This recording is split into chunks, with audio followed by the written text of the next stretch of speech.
Isinagawa ang Little Artist Workshop para sa mga bata sa Baguio City. Habang bata pa ay hinuhubog na ang kanilang kakayahan sa art. Silipin natin ito sa report ni PIA ISU intern Rench Garcia.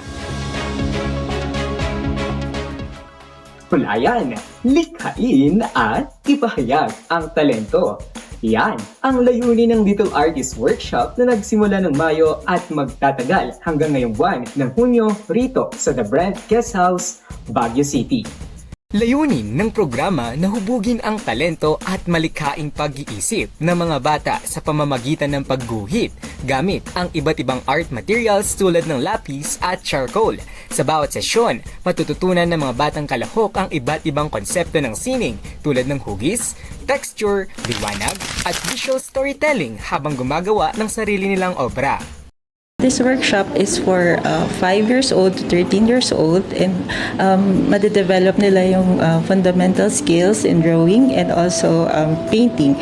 And then, para ma-harness nila yung creativity nila and para mag-enjoy din sila since it's summer and almost end na ng summer vacation nila. Sa kasalukuyan, nasa 7 bata ang lumalahok sa programa habang mayroon ng kabuang 14 na sesyon para sa drawing at painting.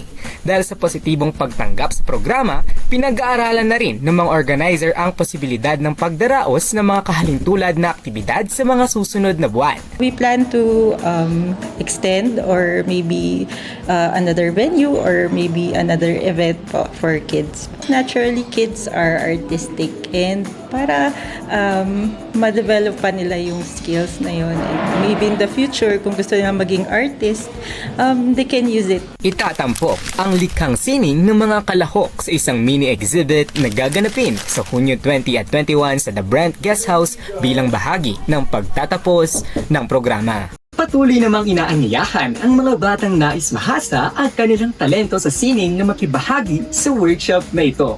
Para sa karagdagang impormasyon at pagpaparehistro, maaari makipag-ugnayan sa mga organizer ng programa.